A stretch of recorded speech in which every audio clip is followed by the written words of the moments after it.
Right. So two big themes: LTNs and male violence. Because we don't say it's women's safety now, we come back to male, and Kensington High Street. Okay, so latest opinion poll on LTNs. This is important for your evidence. Came out last week, and these are strongly support, and neutral. And that's opposed, strongly opposed, don't know. So that's holding up basically from last October to March, basically going along with, if not actively supporting, low traffic neighborhoods from Redfield and Wilton strategies. Okay, so on this subject, because women's safety has been dragged into the LTN discussion, I mentioned Rupert Huck MP's comments last week. No evidence about that claim that taxis are not taking women to their front doors, and talking about how women's safety perceptions are not being considered. Now, we've had a disgraceful report, so-called, by Justin Rowlett of BBC, and there's a splendid article by Carlton Reid in response to it. You really just have to read that article by Carlton Reid. Also, complaint from Better Ealing Streets. Sarah Green is a former director or chairperson or whatever of End Violence Against Women Coalition. And she says, I found the seizing on women's safety to trash LTNs really gross the week or so. They did the same when congestion charge was coming in, saying that women won't feel safe to come into town unless there are lots of cars around, or unless they can drive. And that one will be coming up, and I did warn about that some years ago. It will be coming up again and again.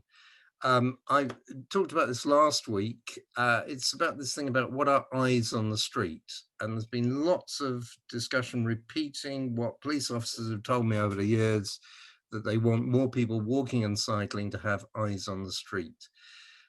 Joe Rigby, councillor, says, when MPs take the conversation about safe street places for women into Parliament, why not start here? Like, underpasses. They don't seem to be saying much about that.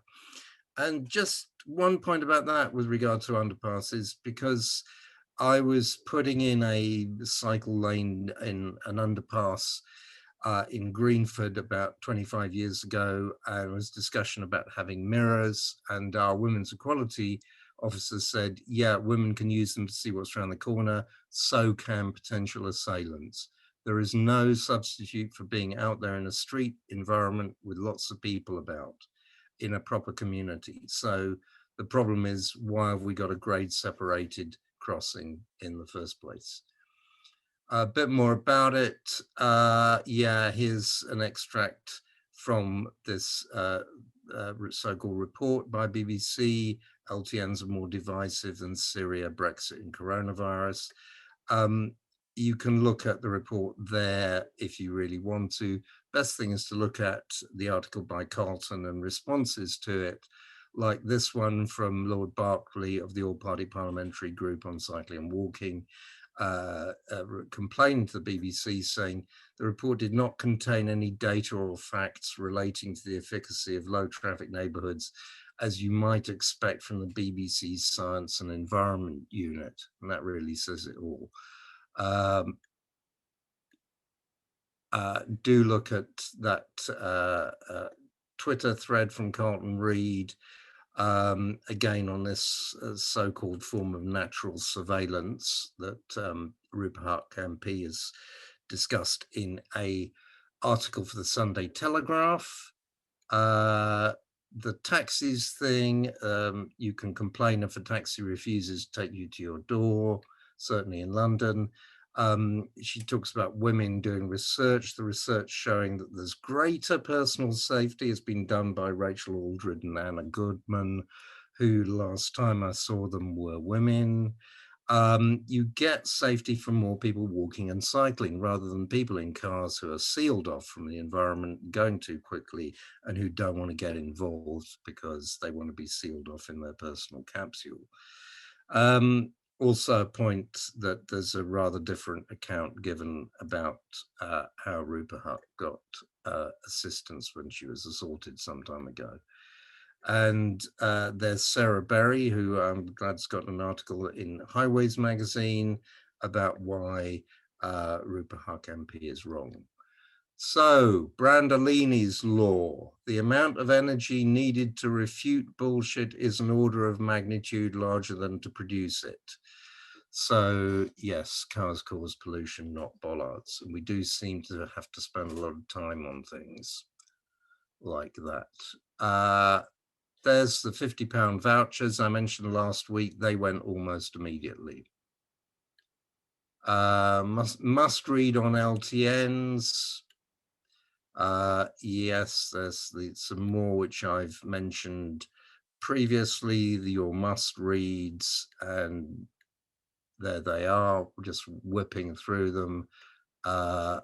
This is new by Rachel Aldred and her colleagues. New from Cotton Reed, the report of the St. Peter's People Friendly Streets interim report in Islington, and a similar new report from Hackney Council on traffic down in low London fields due to the low LTN. And there's a very, very important classic report, which I'm going to mention a little bit later, which you have to read. There's one of the videos from Jason on a cycle route, various other bits I mentioned before. There's a new active development tool by Robin Lovelace. You can see the reference there, and all your other things on what you should read or must read. There you go. Diversity issues. What's new here is a question from Liz Barker in the Lords to ask Her Majesty's government what plans they have to subsidise non-standard cycles for disabled people in line with existing subsidies for accessible motor vehicles. She got a rather inadequate response, shall we say.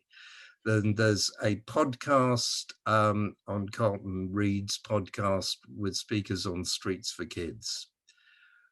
That's the two new items. Okay, now a change to the delay slide, which is now the what's happening slide. Yes, there is some news on Active Travel England. Yes, not on Part 6 Road Traffic Act 2004, which I've been putting up for the last few months. So what's the some news? Well, it is good in one sense, but bad in another. And it's this advert for Interim Head of Inspections, Active Travel England, an experienced highways engineer with delivery experience looking for a high-profile role at the heart of our Active Travel England initiative. Yeah, good. So someone's going in there to be the head of inspections and get that application in. I can think of a few people who'd like it. The problem is, look at that salary, 48,054 in London. That's a kind of like a pretty senior engineer in a local authority, but not the head of engineering, and not really the person who should be grabbing hold of this thing, which is supposed to got £2 billion about to be spent on it, and has certainly had a few hundred million spent already. So, you know, I'd like it to be a bit more dynamic, I think. Okay, what's happening in the UK? In Stockport, what seems to be the first sparrow crossing in UK. And some of you can say what a sparrow crossing is. That's what it looks like, separated for cyclists and pedestrian. Don't know if that's actually the right sign though, because that's a sign, one sign and different sign with the segregation in it. In Norfolk, Ipswich aims to become the UK's first 15-minute town. Yes. West Sussex, don't forget, if you want, there's still the action on Upper Shoreham Road. So do give to the Cyclist Defence Fund. And this is again in Stockport. You know, no point doing good things if you do bad things as well. We want to make this accessible to people with disabilities, but problems with motorbikes. So the barriers are temporary and will be removed as soon as it's safe to do so. Well, why put them in the first place? Should be doing other things to stop motorcycles. Oxfordshire, little report from Councillor Bartington, who was their walking and cycling person, now an independent councillor. These seem to be nice, big, chunky planters with some reflective yellow stuff there. They do seem to be growing in size, which I think is a good thing. In London, okay. This is a road called Newington Butts, which is run by Transport for London. And what they've done is that's the old cycle superhighway, so-called, and they put in an advisory which is narrower, which doesn't seem to be really sending out the right message. Okay, the main news about Kensington and Chelsea. Do go to the piece by LCC where they call on the Secretary of State and Mayor of London to act on the Kensington High Street decision last week, which I mentioned before, and which was, as you know, wrong.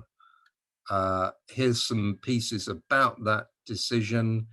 Good article by Cycling UK, who've gone in there to back up London cycling campaign. And so if you're new to the discussion, it's a very good piece. Also good piece by the always reliable Peter Walker.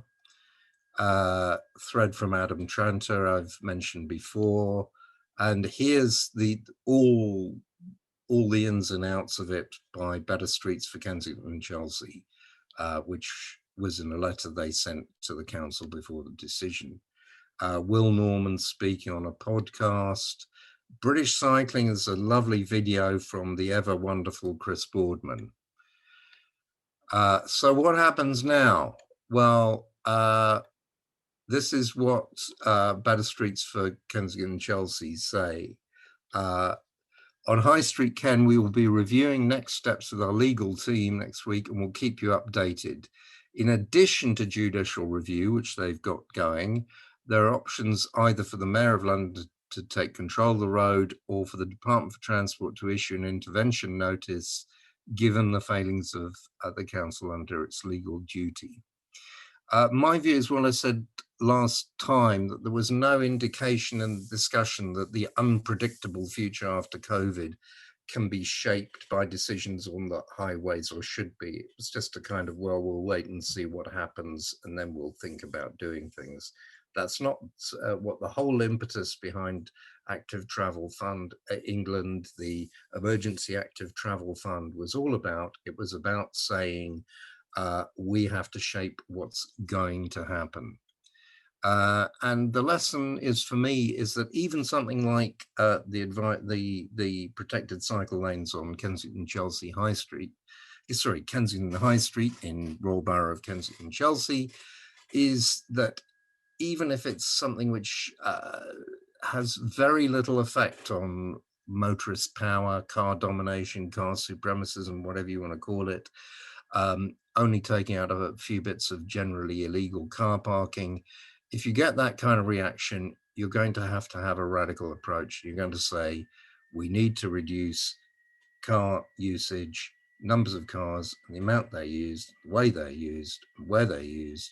You have to make that very clear and proceed from that basis. And if people don't like your particular suggestions, they have to come up with other approaches to the need to reduce car and van use.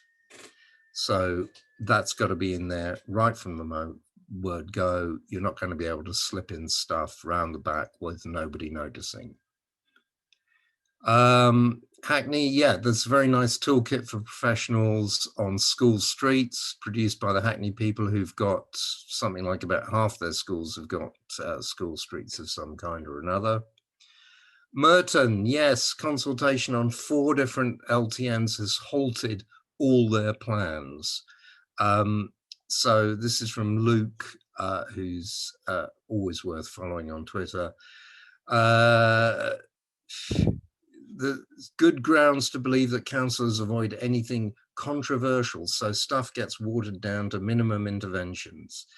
You could get some things in 20 mile an hour, some LTNs and school streets, but after the Bishopsgate judgment requiring more engagements, things are getting a bit tougher to deliver, especially if local councils aren't keen to visible sponsors. So the point is, you've got to actually be forceful, because slipping in things without debate and discussion isn't going to happen. You've got to be in there right at the beginning and saying, we need to reduce car usage, car dependence.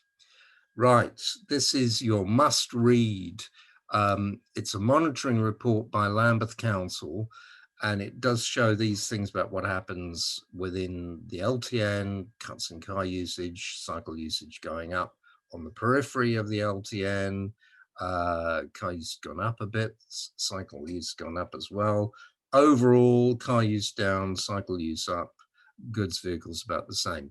But never mind those particular results, it's just a very good example of how to do monitoring. And it deals with the objections, it engages the community. We're going to have to do that kind of stuff. We should be doing it. And do read that report and keep it on file. Newham, yeah, someone tweets, a couple of weeks ago, speeding Mercedes crashed into this house there. Now they put in some rudimentary LTN stuff, and you can see people cycling through it. Brent, it was a fatality at a cyclist killed at a junction, which we've been complaining about for ages. David Arditi makes a heart. This is the Brent Cycling Campaign's statement about it. David Arditi makes a very heartfelt comment. It's a location that's been consulted about the council twice, and the LCC group has twice made recommendations that could have prevented the death, but been ignored. So that's Brent. Also, Brent Cycling Campaign making some comments about something that's being done wrong without considering cycling and walking at another local junction. And they're doing some road building, putting in something to help motorists do some rat running at great cost. We shouldn't be doing road building now. So you can read his thread there. Camden, good news, 2 more bus stop bypasses and low-level signals on all 4 arms of one junction. There's your bus stop bypass freshly being put in there, carrying on. And finally, some adverts. This was a competition run by Transport for London. Diversity ads competition, the runner-up was this one for Brompt. I'm getting on. Get this, Brompt on, haha. And there's some older people, as we must call ourselves, those of us who are older. Okay, and that's it. Thank you. Thanks, Bob. Anybody got any points of order for Bob? It's been pretty spot on. I will say I had this bet running with Vincent Stocks for years that Merton had more filters than Hackney. So it seems really strange that they don't want to do a few more. We've already got so many. If you look around, yeah, not many of them you can access by bike. Anyway, sorry, go on. Can I just ask about Merton? Does anyone know about their parking? Because they had some horrified coverage in the Times recently about their proposed upping the parking charges. Does anyone know about that? Yeah, they've gone ahead with it. So, yeah, okay. I mentioned that last week. If you want to know more, contact Lucy Talsig. I don't know if Lucy's here tonight. She is. Yeah, she is. While we're on the subject, Can I just talk about Merton? Sorry, Simon. Do you want to?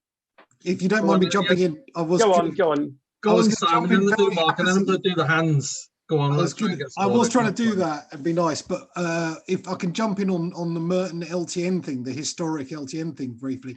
I'm still trying to put together the definitive map of all LTNs in London, including historic ones and estates that were designed as effectively LTNs and things like that. So if anyone has LTNs that are missing from maps of London, please just drop me an email at some point. Go on, Mark. All I was going to say is we've surveyed all the filters in Hackney specifically to look how many there were. So I can tell you that there are 121, although 121 a year ago, there are probably more now. And we also surveyed all the closures in Merton quite a lot longer than that. And there definitely weren't 121 of those. So I'm pretty certain Hackney wins out. But we did. Merton was. Doesn't beat Bolton 911. But Merton was probably about 2014, so they may have put lots more in since then. So you may be right. A while ago, I had the bet. It was a while ago. Right, okay, I'll try and do these in the order now. So, Dave. Okay, quick ones. Noticed that the cycle traffic has gone up with LTNs. Overall, with pedestrian traffic as well, would we not find that actually traffic has increased with LTNs rather than the decrease in car traffic? So in other words, we're saying more people are moving about.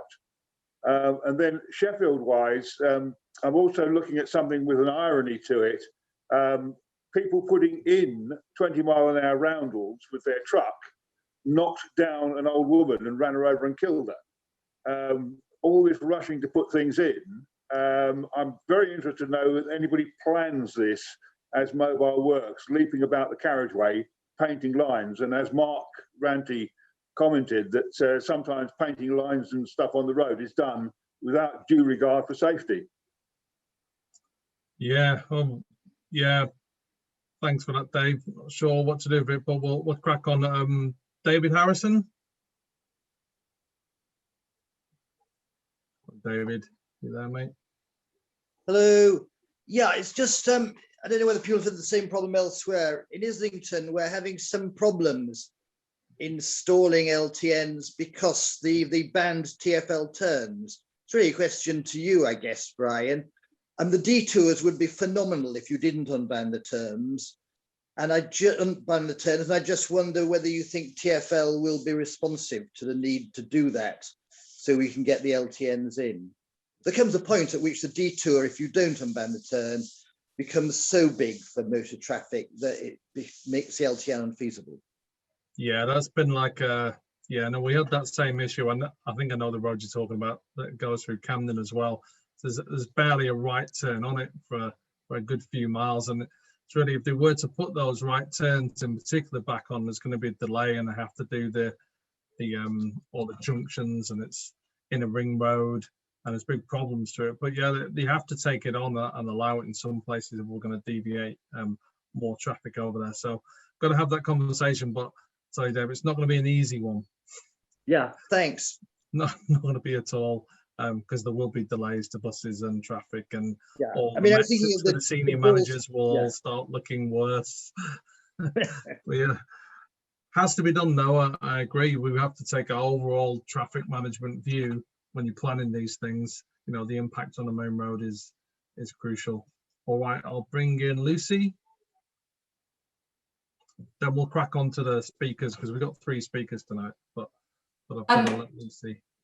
Thanks. Very quick. Just yeah. So Merton, I think what Merton really raised was this issue of how you engage with people, and you do need a lot of data to convince people of what is actually going on. So councils do need to do their homework. You know, don't go in and ask residents if rat running is a problem. Tell them if it is. You know, do your background research, do your work. And the other thing is, in Merton, they've got a number of school streets, which is great. But no cameras or not permanent cameras. So we're seeing them just being, you know, people see a community support officer there one day, not the next. So they know that the next day they can drive through because they know how it's being enforced. So that's another thing I've just noticed. It kind of raises a question about what is the best way to do a school street. Please do stick in a camera and make it permanent. Don't leave it up to parents to decide whether they fancy driving through or not. Okay, yeah. Just notice Councillor Welton's got his hand up, so don't we have to bring you in?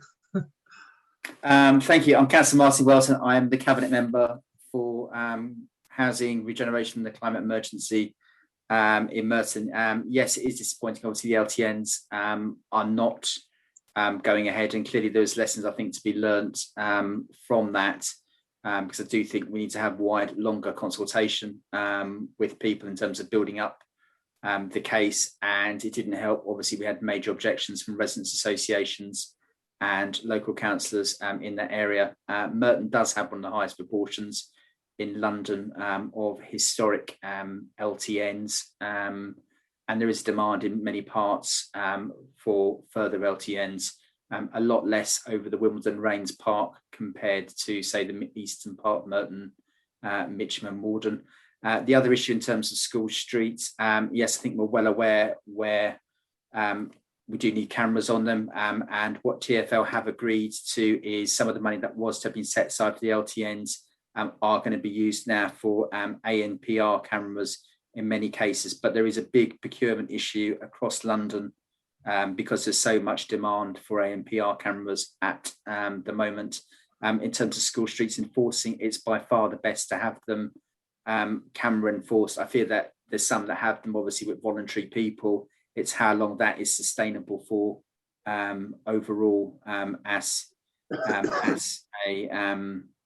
a way forward. I think cameras are the best way in terms of putting that enforcement in. And the other thing as well, yes, we obviously are putting parking charges up and making the polluter pay, because I think that is absolutely crucial.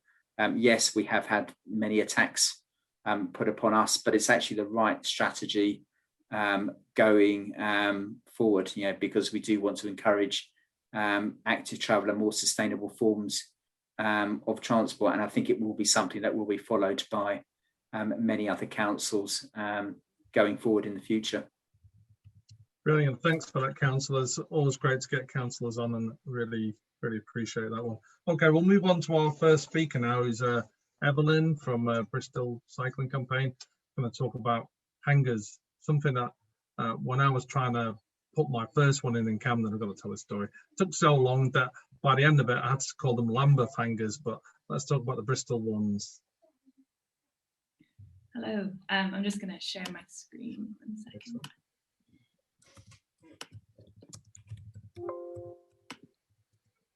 Can everyone see that? Yep, you're all good.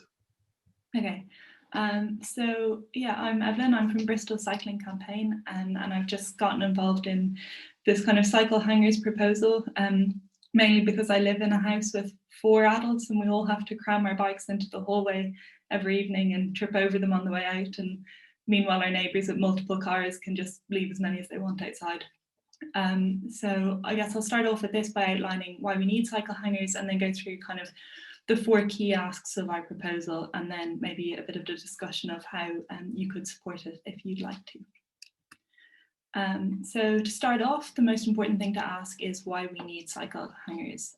Bristol City Council is currently facing a triple challenge of climate emergency, pandemic and air pollution. Bristol's got really bad levels of air pollution, and enabling and encouraging active transport can help address all of these challenges, and particularly cycling. But one of the key pieces of missing infrastructure is secure on-street cycle parking. So this is particularly true for lower income groups in the city, as 40% of those in socioeconomic groups D and E live in households without a car. Regular travel is much cheaper by bike than by car or bus, and people on lower incomes are more likely to live in smaller homes with nowhere to put a bike, and more likely to be the victims of crime and to fear it, and therefore more likely to fear having an unsecured bike stolen. If their bike is stolen, again, they're less likely to be able to replace it. The second thing is that e-bikes and cargo bikes allow people of all ages and ability to cycle, but few would risk leaving one of these more expensive cycles locked to a Sheffield stand or otherwise outdoors. These are more likely to facilitate a switch from car ownership than conventional bikes, and both can be accommodated by cycle hangars. If switching from a car to an electro cargo bike means moving your transport from the street to inside your house, that's a real disincentive to make that switch. And finally, this is an issue of fairness. If you own a car, you're unlikely to need the permission of the council to park it outside your home. You also don't have to find 5 others willing to share the parking area, seek approval from your neighbours, or wait months to get a space. However, these are all processes you need to go through for a bike. So our first proposal is to install 1,000 hangars by May 2024. So at the moment, Bristol has only 15 6-cycle hangars, which means there's only parking for 90 bikes. In a city the size of Bristol, that's mad. So the council plans to deliver only 12 to 20 more with the money that it's got from the Emergency Active Travel Fund. And that would only provide about 35 hangars altogether, which would be parking for only 210 bikes. It's likely that the demand for cycle hangars is much higher than this. So nearly 85,000 of Bristol's households live in terraced houses or flats or bedsits in shared or converted houses. Many people have no outside space to park a bike. Sustrans did the Bike Life report for Bristol that showed that 19% of adults they surveyed in the city didn't cycle or cycled less because of a lack of facilities such as, sorry, I don't know what happened there. Lost the page anyway, because they didn't have space to park a bike. The Bike Life report on Bristol, so they did, because of lack of storage at home, they didn't, 19% of adults said they didn't cycle a bike. So that's about 72,000 people in Bristol. So putting the housing and facilities data together suggests that unmet need for bike hangars in the city could be in the tens of thousands of secure bike parking spaces, and it will grow as Bristol moves further towards active travel. Even Waltham Forest has only 494 hangars, providing spaces for fewer than 3,000 bikes, and still has a waiting list of 5,000 people. So we're asking the council to deliver 1,000 hangars by May 2024, the end of the next mayoral term, with at least 250 installed in 2021. Okay, so this is an example of the cost of putting in place a cycle hangar in Bristol. And we can see, well, we've identified some really easy cost savings that the council has made and ways that they're kind of wasting money in the way that they install cycle hangars at the moment. So firstly, you can see that there's £5,000 for each cycle hanger to put in a concrete base. These are unnecessary and may actually increase public opposition to the hangars because they make them look permanent.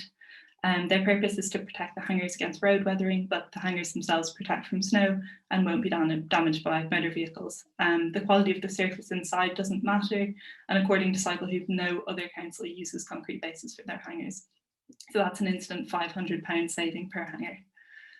Another unnecessary expense is £1,000 on bollards. They put 4 against each cycle hanger, and they're not necessary. Basically, we've looked at London's experience on the cost effectiveness of bollards, and over the last year, Cycle Hoop managed approximately 1,500 of London's hangars. There were 42 car strikes in that period, and of those, 18 needed no repair. The repair cost for the other 24 was over 20,000, just over 20,000. If London had, like Bristol, spent £1,000 per hanger on protective bollards, it would have spent £1.5 million to save £20,000 per year. So financially, they make no sense. And finally, Cycle Hoop's default colour for a bike hanger is dark green, and Bristol is spending £500 to paint them blue, which is unnecessary. So we recommend the use of all of these things, so concrete bases, bollards and bespoke colouring to save £2,000 per hanger and £2 million across 1,000 hangars. So if other costs remain the same, this would allow almost a third as many hangars again to be installed for the same money. So there's real inefficiencies in that. Great. So the next issue that we've identified is that before the bike hanger scheme closed, the burden of getting a hanger fell on the individual. A resident would have to know that bike hangers existed, find out how to apply for one, and to have a chance of being prioritised on a waiting list that's very long, they would have to approach neighbours to get 5 other bike riders to use a hanger. This may have been unnecessary. So experience in London is that installing hangers actually creates demand, suggesting that there's no need to fill hangers before installation. Also, there's a risk to residents who approach neighbours by sharing a hangar. We've had several reports of people receiving abuse from neighbours who didn't want one on the street. We suggest instead that councillors be asked to use their local knowledge to identify streets in their wards where the housing has no suitable outside space for bike storage. So an outreach team from the council would then do the kind of postcard drop to each household on a target street that's currently done when consulting residents over creation of a car club parking space. If at least one resident wanted a space in a hangar, the hangar would be installed, and then names of residents wanting hangars would be kept confidential. And we've made sure that provision, or we'd suggest that provision should be higher for lower income areas and areas with social housing. And actually we suggest that all social housing in blocks of flats could be provided with hangars. Finally, our last proposal is that we should require hangars in new housing. So when developers are building homes without storage space for bikes, including converting existing buildings to flats and bedsits, we're asking the council to ask them to install an adequate quantity of bike hangars as standard. This could also be the case for commercial developments where secure long-term bike parking will be needed for employees, and developers should have appropriate guidance on this. So any guidance on cycle parking provision should give contact details for hangar manufacturers and set numerical targets for hangar provision. In the Netherlands, more than a quarter of trips are made by bike, and in Bristol, modelling indicates that the percentage of journeys by bike needs to increase to 19% for the city to meet its 2030 carbon neutral target. So a reasonable minimum requirement for property developers could be to provide one hangar space for every 4 residents or employees expected to occupy properties. Finally, what can you do? If you're interested in supporting our campaign, it would be great if you could contact us if you want a copy of the report that you could edit to swap in some data for your own city. We'd be more than happy to provide you with that. Or share our report or your version of it with your councillor, cabinet member for transport, or transport authority. And if anyone would like a copy of the report, feel free to get in touch and I can send it through. I think that's everything. Brilliant, thanks Eveline, that was really good. I've got a couple of hands already. I'll go to Bob first because, you know, Bob, gotta go to Bob first. Sure. Okay, I think that's great work. And I really have to say, I mean, look at it in the chat, that there's long queues for hangars. I did some work about 15, 20 years ago when I was working at Eveline Council, and there was a report by London Council saying that half the people in London are living in flats, and most of those won't be on the ground floor. Even if you're living in a house, it can be very small. There are problems with keeping bikes in communal areas. So my solution, which I managed to get some money from Transport for London for a few years, was to get some things called bike bunkers, which are individual ones for a specific household, which can take 2 to 3 bikes, 2 full-size, perhaps a Brompton or kids bike in as well, and to get them in people's own property. Now, highway authorities don't want to do that because they want to deal with the public highway. But the best thing that you can get is to get the facilities for people at home. Now, to actually make that compulsory would require a change in legislation, but could be one of the biggest things that we could get for the well-being of cyclists, for having secure and convenient parking, which is absolutely necessary.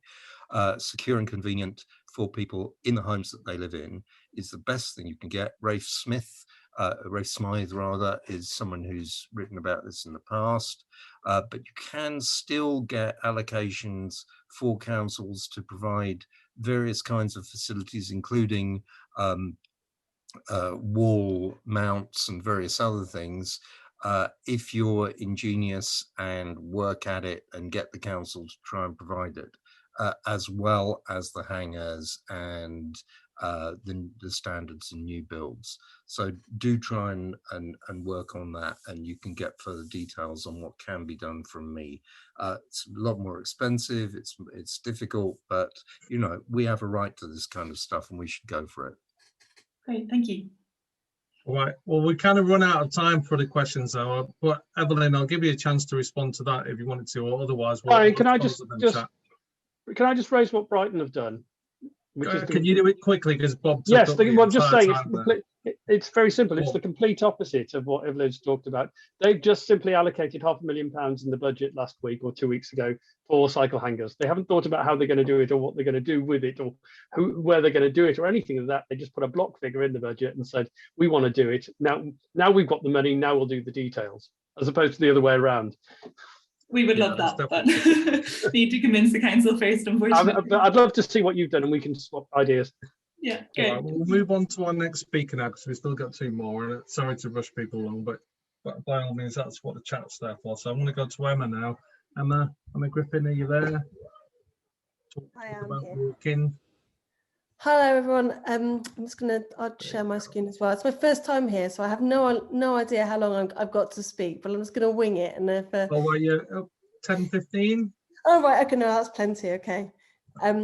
Yeah, so I'm here to talk about the Central London Footways project, and I'm sure there are actually some people on here that have heard me talk about this before. So bear with me, and I'll try and skip through the kind of what we are, and then get to the bit where we are the ideas about what's happening next and where we need some help. That would be great. I'll try and share my screen, and then here we go. Oh no, how do I do that? A big green button hanging around at the bottom. There we go. Just the right one. There we go. Is that working? Can you see that? No. Yep, you're all good. Great. So yeah, so let me get up the large screen. There we go. So David Harrison, I think David Harrison has been on Ideas with Beers a lot before. I think he might be a regular here. David Harrison and I are the co-founders of the Central London Footways project. And the idea really is so simple. It's kind of amazing that it hasn't been done before.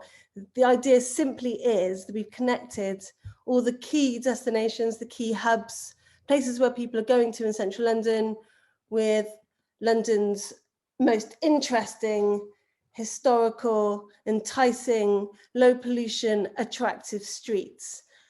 So the idea, one, that walking is actually quite quick in Central London, and you can get places actually just as quickly, or not only a matter of minutes more than on public transport, and certainly by taxi, but never by bike. Bike always wins, by the way. But you connect it with the most interesting streets, because if walking is enjoyable, it becomes a habit. So, and it's, yeah, as I said, it's never been done before, first of its time, which is kind of amazing. I mean, the city is quite well mapped in terms of networks for cars and for trains and for buses, and cycling obviously a little only more recently, but not really for walking. Maybe the point here is that walking is assumed. Because it's assumed, no one bothers to map it. I think when we launched the Central London Footways project last year, a taxi driver shouted, well, why do you need a walking map? You've got your pavements, what else do you need? But I think this is the actual point of the problem, is that people haven't really thought about London as a walking city, how to connect it for people walking. And it's not just about pavements, but it's about actually creating great, interesting links, about prioritising walking and putting walking at the top of the transport hierarchy where it should be. And again, in leisure walking there's a lot about it. There's hundreds of books about leisure walking in London, about beautiful things you can go and explore on foot, but not actually about the utility part of that, the A to B part. So combining those two was the missing link. And I think Chris Martin Urban Movement calls it enlightened utility, which I like, but we still need to come up with another title for this combination. So anyway, we published a map last September with Urban Good. We got seed funding from TfL to do the design and printing of the map. We printed 10,000 copies already. In that kind of brief window when people were allowed out from September, 8,000 people went out and requested copies of these maps, and hundreds of thousands of people have looked at the routes on our Google Maps kind of lo-fi version that we've got. We're showing that there is a real demand for this and people really want this sort of tool. Now, we've been kind of quiet in recent months in the last lockdown because people are not going anywhere at the moment. We're not moving from A to B. But I think now the idea is really going to come for this as we move out, finally move out of COVID for good. People are going to continue to avoid public transport and they're going to learn from their walking lockdown habits, I hope. I think I saw a poll today with King's College in Ipsos saying 40% of people polled said they're going to be walking more post-lockdown. And I think people will be. And so this is the time now to really get people out on foot and not just doing the 10 minutes walks, but actually doing this longer 20 to 30-minute walks. I think the stats for London are kind of astronomical. It's only, I think the average walk all the way trip is just 840 metres. So there's a huge opportunity for pushing people out, walking a little bit further as part of their daily habits. So I get the next bits, and this is the next bits for us. We're going to hopefully print more copies of the map. And I think printed maps do have a real relevance. They're not the only tool people need, but they get people thinking about walking in different ways. They're a way of getting attention about walking and this kind of thing. So we're going out to get funding now. If you know anyone that might want to help fund us, let us know, to get some more printed maps copied. But we want to get the routes onto OpenStreetMap, and hopefully funding will help us do that. And we're already in the process of doing that. But also we're hoping the algorithms are going to start using our kind of approach to choosing the walking routes. And we're going to be working with Go Jointly, and Go Jointly are kind of one step along this way already with their green walking routes. But we think that actually algorithms could be learning even more from how we choose walking routes. For example, the number of people on streets, or the active street fronts, or the architecture, all these things. I think the computers, the algorithms can be learning from. So that's the next step for us. But this wasn't just a public-facing campaign about getting people walking more. David and I started this project as volunteers for London Living Streets, and really our aim was to get council officers and councillors and business improvement districts, campaigners, all out walking our routes and looking at the infrastructure changes that are needed to make the conditions better for people walking. And actually we walked routes with the officers in Camden and councillors in Camden initially, and we saw some changes already there, not just down to our walks, but I think in part, for example, the closures on Red Lion Street. We saw a removal of a gate near Lincoln's Inn where people were queuing up in the morning to get through because it was so impossible to get through. And we're actually going out on street with officers and looking at the changes on this, there in front of you, kind of got them thinking about the changes that needed. We were stood out here outside Euston looking at this terrible junction just south of Euston, Gow Street, where people were waiting ages to cross roads. So, and we're hoping we're going to see some closures on the west end of Great Queen Street as the access to Covent Garden coming soon. So we have the kind of routes map, the kind of public facing map we're hoping we're going to print more of, and the routes on Google Maps is the kind of map of possibility. And then I guess we want now to work on a kind of back facing map that we can use in our interaction with councils to show the infrastructure changes that are needed. So if there's anyone on this call that has any advice on this or would like any ideas about how we do this, please get in contact. And I'll put my details at the end, because I think this is the vital next step for us. And I guess the routes inevitably going to grow. And ever since we've been talking about events like this, I've had maybe lots and lots and lots of emails from people wanting to grow networks in their area. And already we've been working with walking guides in Hackney and in Haringey and Islington, and the routes are already expanding out there, and we're going to be sharing those routes very soon. But please get in contact if you want to start developing networks in your area, and if you're in a different city and you want some advice about how to go about it, please get in contact too. And if you've not seen the map and you want a copy, send me an email, use this email here and I'll send you a free copy. And if you have seen the map, please also get in contact. So we've got a service. You can tell us what you think and how it can be improved. There are a few design changes we need to do on the original version to make it a little bit easier to read, but we'd love as much input as possible. So yeah, please get in touch. Hope that was that a little bit too speedy, Brian? I went through that rapid. There was a good brisk pace to that walk. I liked it, and And I have to say, I'll never take it for granted again. I haven't walked around London for a year now, as home county people are missing it, having done it every day for the last 20 years. So yeah, I'm going to order my copy. Has anybody got any questions or comments for Emma?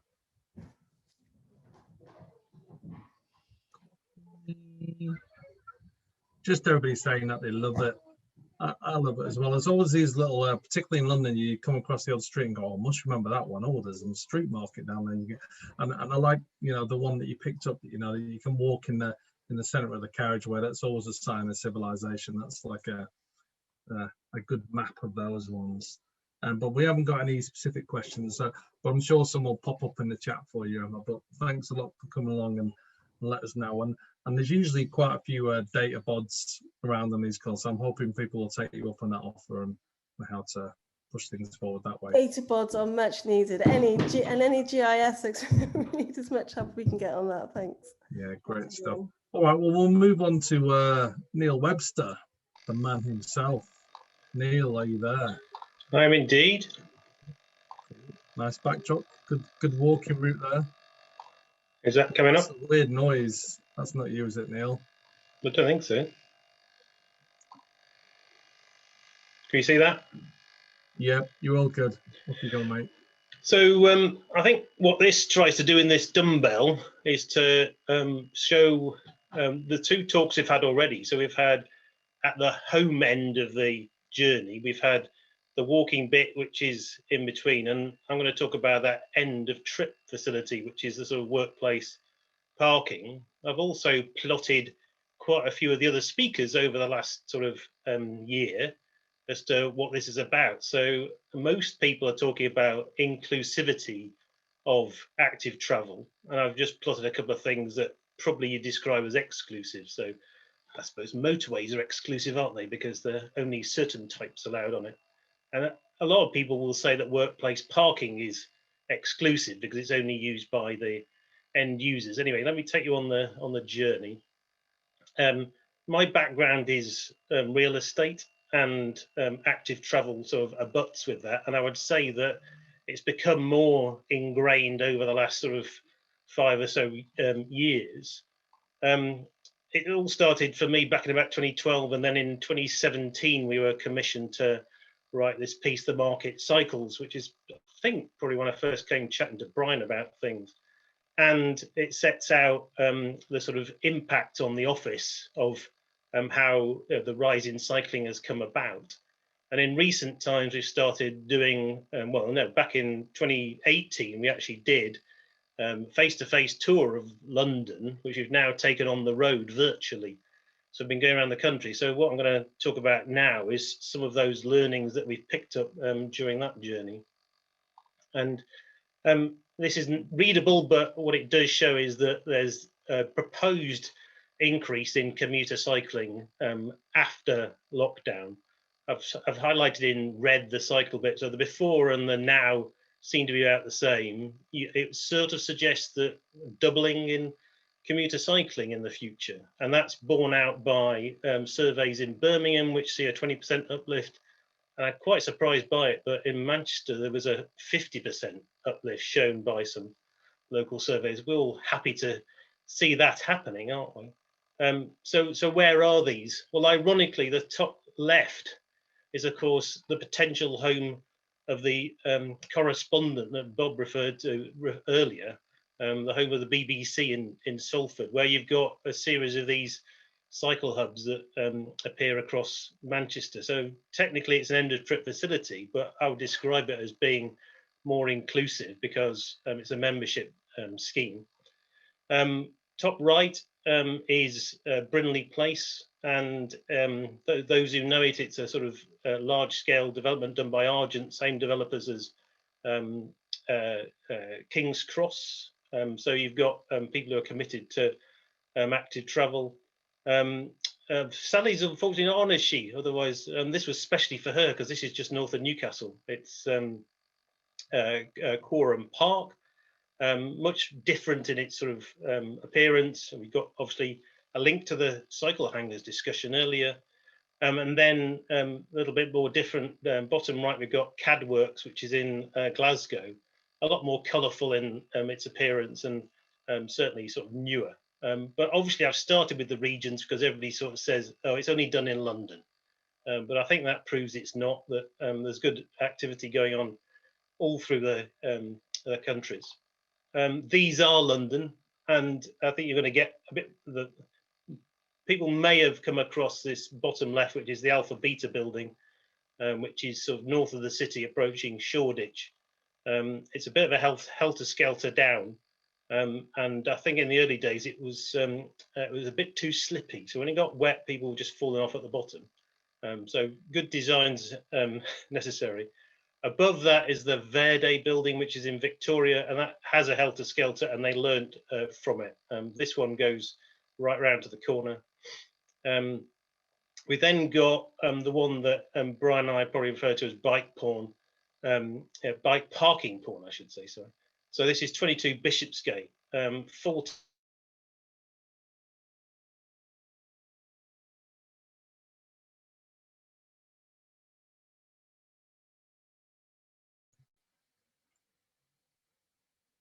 What's called the commuter stream near Waterloo, which will have probably around 3,000 spaces, but obviously you're having to wait for that. That's coming on. Neil, I think you froze for a minute there. Can you go back to when you said like Bishopsgate, 22 Bishopsgate? Sorry, oh, did I freeze at the phrase bike parking porn? Was that what it was? Yeah, pretty much around there. Yeah, I don't think we applied any censorship, but yeah. possibly. Sorry about that. So this top right is 22 Bishopsgate and is probably the exemplar London facility at the moment, and that's coming on stream in terms of letting occupancy, and it's very focused around active travel more generally. It's for runners as well as for cyclists and the like, and they refer to it as the active commuter hub rather than a cycle park. And then bottom right, I've referred to Argent already at King's Cross. So there aren't many facilities which are at grade. So this one is almost at ground floor level. There's another one, 200 Aldersgate, which is similar as well. The problem is in most of London, most of these facilities get buried down and the poor old cyclists have to cart their bikes downstairs and all sorts of badly designed facilities. But this is a cracker. And that's 4 Pancras Square. And then I've just thrown out some other things that are popping up. So bottom right, I don't know if you've heard of an outfit called Active Commuting. So these are more pods that you can just drop into places and probably suit. They've done a lot of these in hospitals around the country where you're obviously developments going on all the time. So it's good to be able to drop something in and then move it later on and have that opportunity. And then top left is an outfit called SpokeSafe, who again started in London, but it's a members thing. It's quite similar to the TFGM stuff in Manchester, where you pay a membership fee and then you've got your end of trip facility as a result of it. And then I saw a question mark over what's the this was a cat actually. It seems all the people I've produced pictures for aren't on. So everybody wanted to talk about inclusive parking. So this is within one of the 5 at Heart facilities and could be used for cargo bikes, accessible bikes, etc. There's been a lot of levelling of suggestions that these, I suppose, I referred to them exclusive earlier in terms of being able to get to them, but they are available to a wide range of users, which leads me on to the next bit really, which is where is this all going? I use that right-hand slide a few times to say, you're going to have to accommodate all sorts of shapes and sizes of bikes. Obviously, I don't think that one has appeared. I think it's in the States. But, I'm preaching to the converted to say e-bikes, e-scooters, all sorts of stuff is going to be arriving at these facilities in the future. Top left is the Kingston cycle hub. So we're outside the workplace now. We're actually at stations and, these sort of things are popping up. And then, as most will know from the London context, London Cycling Campaign are doing a piece at the moment from a policy point of view on mobility hubs. And my question there is always, what is a mobility hub? And that will probably get the chat going 10 to the dozen. But that's me done. I'm happy to take loads of questions. Brilliant. Thanks for that, Neil. You know, I really wanted Neil to show me lots of pictures of super sexy cycle parking in developments, because it's hard to, as a riffraff person like myself, to get in and take pictures. So there's some amazing office developments, and I've got a first question while everybody's waiting, because I use my chair's privilege. Just like, what is your perspective on what the businesses get from this? Why do they provide such high quality cycle parking? What's the kind of market angle on it? I know you know the answer, but your perspective on that would be really interesting. No, I think it's changed, Brian. Actually, I think there's different. So one of the guys who's going to be on the retour thing. By the way, anybody wants to join the retour on 31st of March, I'll put the link in the chat in a minute. So the guy who's presenting on that said he had an offer, you know, when he worked for financial services from 2 organisations, and he decided which one to go to based on their cycle parking. So I think the answer is it's a differentiator for employees. Employees will tell their employers they want it. Employers will then tell their building owners that they want a building which has cycle parking in it. So I think that's probably the one missive about it. The bit I didn't really talk about, and we've talked about it, is the sort of infrastructure locations and where buildings will go in order to be near cycle parking provisions. So your cycle superhighways, you know, people are now definitely developing alongside them, because that's where, you know, they're going to get the people coming on easier journeys. Brilliant. Yeah, no, definitely wanting to say that and for me to record it for the people. Okay, well, I'll do the hands in order then. Ruth. Thank you. I was hoping to have a photograph, but Jan hasn't sent me one. In Holland, they have those double cycle where you put your bike on one level, or you literally lift it only about a foot onto another level, and there's lots of places to loop your block through. Sheffield stands are hopeless for women's bikes, and also I think I just put in the chat that in Kingston, the new hub, they've been being removed from the concrete. They take the whole Sheffield stand out. So I don't know if anyone knows these black things that I'm talking about, but they've got like a big loopy thing at the bottom and the top, and they're very difficult to steal from. So I just wondered, does anyone know about them and why we don't have them here? You got any perspective on that, Neil? Well, I think you're talking about a locking mechanism, Ruth, rather than a parking facility, are you?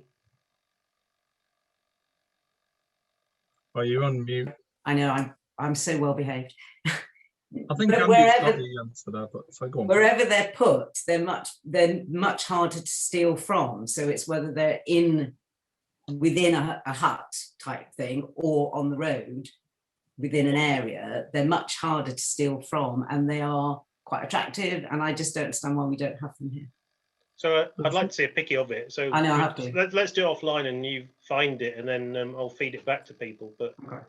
I'm not quite sure what you're referring to. So.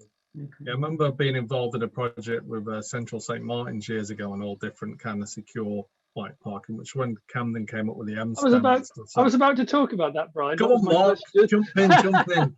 Sorry, that was literally going to be the issue. Yes, Central St Martin's University Arts now did a project called Bike Off, and it's about 10 years ago. Colin's on the call, and he was involved in it as well, in which they did lots and lots of research into what the best way of avoiding cycle theft was, including looking at watching a theft in. They got permission from the Met to watch a theft take place all the way through. And incidentally, by the way, Adam Tranter was tweeting the other day, he was looking for a bike thief who was willing to talk about his or her experiences about bike theft. So if anyone knows a reformed bike thief, get in to tell Adam about it. But basically what they found out, sorry, Ruth, I don't want to disagree, but what they found out is that Sheffield wrecks are the best way. And in fact, the Dutch and the Danes are now looking at Sheffield. They're not calling them Sheffield wrecks, but they're looking at U-type hoops. They consider them the best to be, because it's the vertical bit. So the Camden stands that Brian was referring to that go like an M, that's because the vertical is the most resistance. The horizontal is the worst part. So the more vertical you can have, the better, which is why they have that wiggle in there. And I think their website, it's bikeoff. I'll have a look and see if I can find it, but it's still live.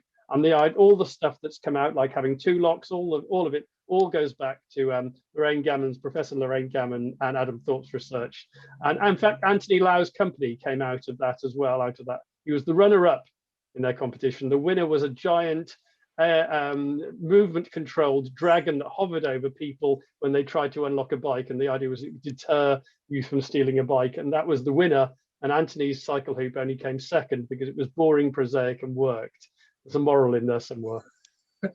Good blast from the past there. Neil, do you have any comment on that, or should we jump on to? It wasn't a question. Yeah, it was like loads of download of information from the great mind that is Mark Strong. Shane, I saw you pop up and disappear. Did you have a question? It was just the Sheffield stand it's not perfect, Ruth, but it's the hardest one to get wrong. If your local authority is putting in bike parking, the Sheffield stand is the most difficult one for them to get wrong. And there's so many other designs that just don't do it. Like, that's just the comment. No, it's very hard for them to do it wrong. With a small step-through bike, it's very hard for me to actually get my locks round onto a Sheffield stand. Whereas with a crossbar, you do the D-lock over the top bar, and then you can do a wheel to one or the other end. A small bike, an extra small women's bike, is very hard to lock on a Sheffield stand. Trust me. Well, Brian. Go on, Dave. You're up. Okay, well, but basically the Tulip stand has also got the Beta stand, which 15 years ago, I was trying to get people to buy. Roger remembers these because we wanted to try and get them in. The density of parking is something like 24 bikes on a space equivalent to a car parking space if you have the double-sided. And that's what Ruth has described. We did a project with Simon Nuttall in Cambridge in, I think it was 2001, where we decided that the Tulip stands would actually be the best stands to install because of their high parking density, because they located the bike and held it upright, and they located the front wheel. So all you needed to do was to have a lock or a bar coming out that you could lock the frame and the rear wheel to. So these are stands that are perfectly available, but they're just not purchased in the UK. And you get the density you get is almost equivalent to having a 2-tier cycle parking stand in those stands. And they meet feet per car because you only have to lift the front wheel 37.5 centimeters to get it in the high stand. And going into the low stand, you just roll them in. All right, I'm going to spin this into a question for Neil, because it's all, you know, when we're talking about the density of the stands and some of the places that they're kitting out, those bikes coming in from those city boys are 7-8 grand, you know, and if you get too close, it's that risk of like a scraping and knocking the other people's bikes. So how do you consider that if you're working with developers, Neil? So I think the point I was going to make before you made it into a question was that I think most people's answers relate to public parking as opposed to in-office parking. And in-office parking, because it's exclusive, is effectively secure because of the access points to it. So actually then the parking in the building becomes much more of a design thing than a security thing. And actually colour and signage and, you know, pleasant environment and less greyness to your stands is probably more important than the security, which has always been dealt with by the access points. Good. So yeah, open up for general questions now. We can talk to any of the speakers or anybody's got anything to say. There's hands up, but there are historic hands, I believe. Well, we're going to actually finish early one week. Well, Brian, could I just come back on one thing for Neil? Go on then. Workplace parking levy is a big thing up here. And I think one thing that's going to drive a lot of people with commercial developments is actually reducing the number of people who drive to the office so they can cycle to a station using public bike hire. Installing public bike hire, and also at Bishopsgate, the Brompton hire is actually paid for by the developer because they see providing hire bikes for their you know, Class A plus office accommodation, a hire bike on site. HSBC have a private Brompton hire at Canary Wharf, which is only available to HSBC people. So what do you think about bike hire, and additionally how workplace parking levy may drive people to do proper workplace parking? So that's many questions, and it feels as though this is rehearsed, Dave, because on the 31st of March, we've got a developer who is doing the CAD works in Glasgow, and his philosophy, he says, so you'll have to join us to hear it again, is he's interested in the outcome of more people cycling than he is about the input of providing cycle parking. That's not what interests him. What interests him is to get people more active travel, and that's their philosophy in their development. Yeah, so they would definitely agree with your point, and I think I'm no expert on the sort of the parking levy, but I think it's been in Nottingham as well, hasn't it? Yeah, well, where it's about, in a sense, the bit I know is that the London the mayor's transport strategy is to move from private car to sustainable travel and active travel. So what methods can you bring about, whether they're fiscal or otherwise, in order to make that happen? Well, it drives the finest green policy document I know of is printed by the Federal Reserve, and when you look at a company in Southam in Warwickshire who is saving £2,000 a week because they are not leasing 80 parking spaces, and we're going to be talking about £500 a year for a workplace parking space.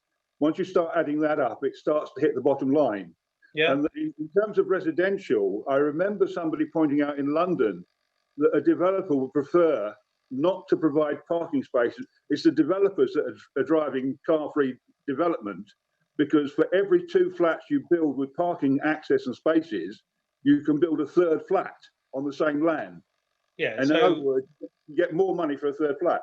So one of the points I think you're making there, we've come across a few times, is that actually some developers are ahead of planning policy. So planning policy is saying 1 car space for every flat, every apartment. Yet some, let's call them, the developers are saying we don't want to provide that car parking. We don't think it's in demand. We don't think it's needed. So I've got examples in London. Derwent removed all of the car parking in a building in NoHo, north of Oxford Street, and put cycle parking in. And Quorum, the one I referred to, were giving back their overflow car parking. Or sorry, the tenants were giving back their overflow car parking, and the active travel officer was saying, we're going to put more active travel initiatives in place. So it seems that's the trend. Driven by money, totally. Well, in many cases, yes, but I think the ESG agenda is influencing investors a little bit more than it used to. Yeah, I mean, Westminster have done quite a few of those, like old car parks have turned into gym bike clubs. I went to have a look at a couple of them. They're really impressive places, and I really like that model. It's the right message going forward, I think. Are there any other great examples that you'd like to let us know of, Neil, in the last few minutes before we hand over to? Well, we're going to go in our next. So the next one's part of the UK. Then we're going to go to Europe, and well, no, sorry, we're going to chronologically. We're going to the rest of the world. We're going to Australia, USA, and Japan, and then we're going to come back to Europe. And I suppose, in previous chats we've had people posting all the Netherlands stuff. We won't be telling anybody anything new about the Netherlands. Right, there's just nuances to it. Could I have a quick share of just something?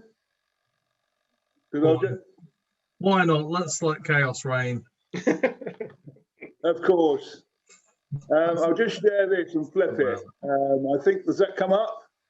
Oh yeah, nice one, Dave. We're getting on top of this after a year, aren't we? Yeah. Well, this is what we did for Hackney in 2003, and the project actually funded home bike parking. And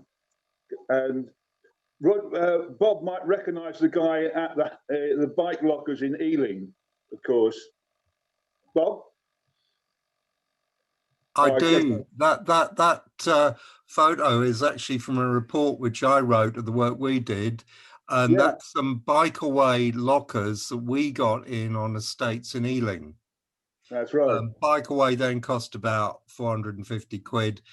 You have to put them up on the back wheels. Some people might not like that too much, but they went in and they've gone in other places. I think Roger Stocker, if he's still here, put some in Southwark.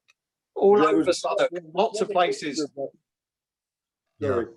There was a clever feature of those that Robin Beavis devised. You'll see there's a little ramp at the bottom, so you don't actually have to lift the bike right up. You just wheel it on the back wheel, and the back wheel rolls up the ramp, and then it hooks in. And this is what we had on the second page, where we had the bottom corner is actually a former coal store and pram and laundry room in a walk-up. And we just put up the racking on the wall and a couple of Sheffield stands, so people who could lifted them up on the wall, because that got a high density, and the Sheffield stands in the corner. So you did the first hangar then? Well, the first one I've heard of. Very impressive. Can I just relate? Go on, Mark. Big study, actually, Adrian, talk about other people who've done lots of stuff. Adrian and I, mostly Adrian, did a big study of cycle parking at rail stations back in Cycling England days. So it's good 15 years ago. And we looked at early two-tier racks, Sheffield racks and lockers. And lockers had a far, far lower usage rate. It was something off memory, about a third of lockers were used, not empty, but used, compared to 60, 70, 80% of other things. Lockers, vertical lockers, are generally not popular with the people who end up using them. That's the evidence. Yeah, no, I think that's definitely worth making the point. But yeah, I'm still excited to see a black and white picture of a bike. Oh hangar. yes, no, absolutely. All the history. That's my takeaway. Alex was involved in this as well, wasn't she, Alex Stredwick? Yeah.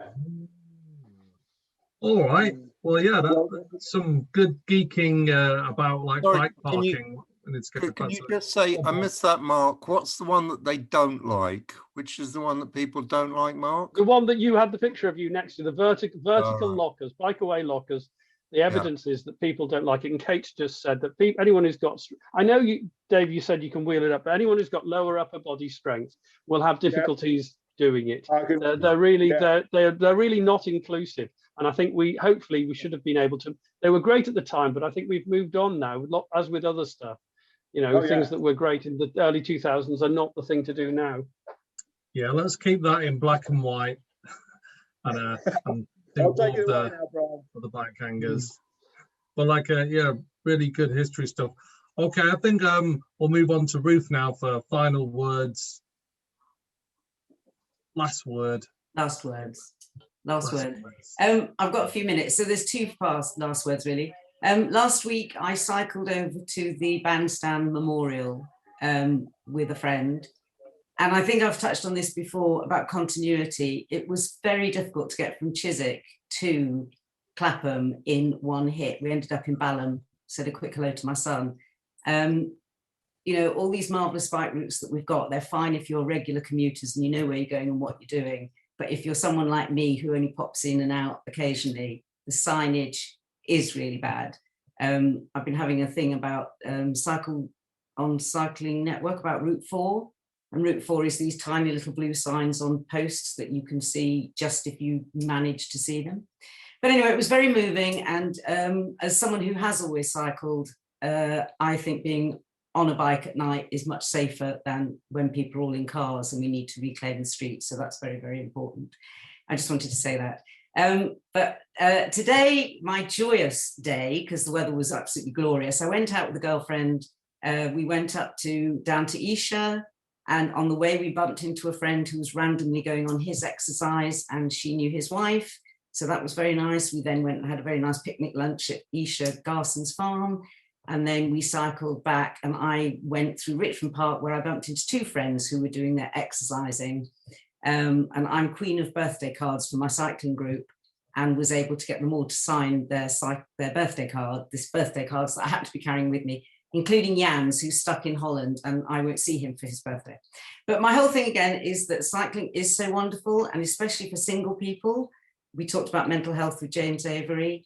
I have been able for a whole year to go out and have a good time because I get on a bike and I spend time with people. randomly or by appointment or whatever, and being out and about is truly fabulous. My last thing, sorry, my son, who came over to see me yesterday, we had to deliver a dustbin to someone, so we borrowed a Babbo bike from my local bike shop, which he cycled with alacrity, having never cycled one before, and was able to go from one side of Chiswick over a very steep hill to the other to deliver this in a Babbo bike. So cycling is just the best, really, and we must keep on promoting it and loving it.